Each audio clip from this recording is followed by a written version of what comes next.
First sitting का question देखते हैं, तो चलिए देखते हैं। पहला क्वेश्चन है, किसी बल्ब में 1 मिनट में 120 कूलम्ब आवेश प्रवाहित हो रहा है तो विद्युत धारा का मान होगा। तो आप देखिए इसमें क्या क्या दिया हुआ है। देखिए टी यानी टाइम बराबर दिया हुआ 1 मिनट। 1 मिनट को हम लोग सेकंड में कन्वर्ट कर लेते थे। 1 मिनट बराबर 60 सेकंड। अब देखिए क्यू बराबर 120 कूलम्ब यानी आवेश 120 कूलम्ब दिया हुआ है। तो हम लोग जानते हैं कि धारा आई बराबर होता है क्यू अपॉन टी। तो क्यू का मान कितना है 120 कूलम्ब अपॉन आई का मान टी का मान कितना है 60 सेकंड। इसको भाग कर देंगे तो 2 टाइम्स, यानी इसका आंसर होगा बी यानी 2 एम्पियर। अगला क्वेश्चन है, स्पेक्ट्रम प्राप्त करने के लिए किसका उपयोग होता है। तो स्पेक्ट्रम प्राप्त करने के लिए प्रिज्म का उपयोग होता है। अगला क्वेश्चन है, प्रतिरोध का एसआई मात्रक क्या है। तो प्रतिरोध का एसआई मात्रक ओम है। अगला क्वेश्चन है, परिपथ में विद्युत धारा की माप किससे की जाती है। तो परिपथ में विद्युत धारा की माप एमीटर से की जाती है। अगला क्वेश्चन है, दाढ़ी बनाने में कौन दर्पण प्रयुक्त होता है। तो दाढ़ी बनाने में अवतल दर्पण प्रयुक्त होता है।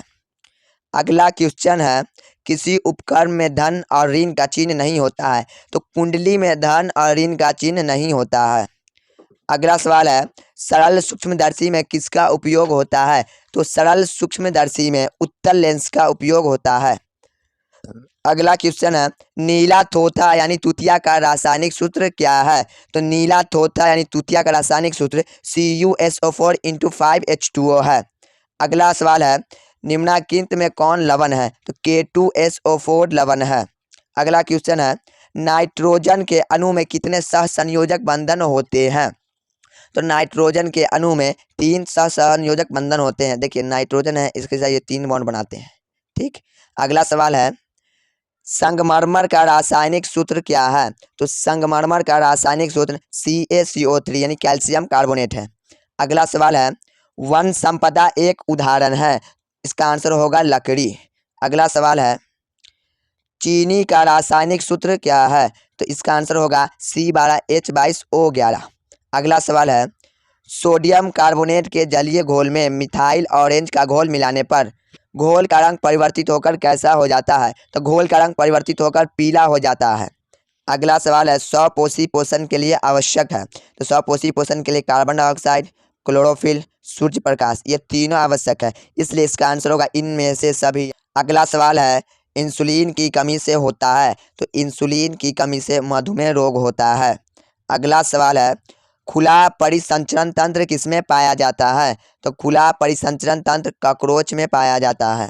अगला सवाल है, यूरो 2 का संबंध है। तो यूरो 2 का संबंध वायु प्रदूषण से है। अगला सवाल है, निम्नलिखित में कौन जैव अनिम्नीकरणीय पदार्थ है। तो इसमें से DDT जैव अनिम्नीकरणीय पदार्थ है। इसका फुल फॉर्म होता है डाइक्लोरो डाइफिनाइल ट्राइक्लोरोइथेन। अगला सवाल है, क्लोरोफिल वर्णक का रंग है। तो क्लोरोफिल वर्णक का रंग हरा है। अब हम लोग सेकंड सिटिंग का देखने जा रहे हैं, तो चलिए देखते हैं। पहला सवाल है, लघुपतन के समय परिपथ में विद्युत धारा का मान होगा। तो लघुपतन के समय परिपथ में विद्युत धारा का मान बहुत अधिक होगा। अगला सवाल है, प्रकाश के परावर्तन के कितने नियम हैं। तो प्रकाश के परावर्तन के 2 नियम है। अगला सवाल है, किसी बल्ब से 220 वोल्ट पर 2 एम्पियर की धारा प्रवाहित होती है तो फिलामेंट का प्रतिरोध क्या होगा। तो देखिए इसमें क्या क्या दिया हुआ है। V बराबर दिया हुआ है 220 और I बराबर दिया हुआ, धारा बराबर दिया हुआ है 2 एम्पियर। तो हम लोग जानते हैं ओम के नियम से V बराबर होता है IR। तो हम लोग प्रतिरोध का मान चाहिए, तो R बराबर क्या हो जाएगा V अपॉन I यानी V/I। देखिए V का मान कितना है 220 बट्टे I का मान 2, तो इसको भाग दे दीजिए, तो इसका आंसर होगा 110। और ओम इसलिए होगा कि प्रतिरोध कैसा मात्रक ओम होता है, इसलिए इसका आंसर ओम में आएगा, इसलिए इसका आंसर होगा 110 ओम। अगला सवाल है, किसी माध्यम के अपवर्तनांक का मान होगा। तो किसी माध्यम के अपवर्तनांक का मान sin I/sin R होगा। अगला सवाल है, 1 किलोवाट घंटा तुल्य है। तो इसका आंसर होगा 3.6 × 10⁻6 जूल का। अगला सवाल है, समतल दर्पण द्वारा बना प्रतिबिंब होगा। इसका आंसर होगा काल्पनिक। अगला सवाल है, विभवांतर का SI मात्रक होता है। तो विभवांतर का SI मात्रक वोल्ट होता है। अगला सवाल है सोडियम कार्बोनेट का अणुसूत्र है, तो सोडियम कार्बोनेट का अणुसूत्र है Na2CO3। अगला सवाल है कार्बोनिल समूह को सूचित किया जाता है, तो कार्बोनिल ग्रुप को बॉन्ड CO के द्वारा सूचित किया जाता है। अगला सवाल है इथाइल अल्कोहल का अणुसूत्र होता है, तो इथाइल अल्कोहल का अणुसूत्र C2H5OH होता है। अगला सवाल है निम्न में कौन आयनिक यौगिक है, तो CaCl2 आयनिक यौगिक है। अगला सवाल है आवर्त सारणी के शून्य समूह का तत्व है, तो आवर्त सारणी के शून्य समूह का तत्व He यानी हीलियम है। अगला सवाल है मीथेन में कितने सह संयोजक बंधन होते हैं, तो मीथेन का संरचना देख लेते हैं C bond bond bond H H H H, तो काउंट कीजिए कितना है 1 2 3 4, यानी इसका आंसर होगा 4।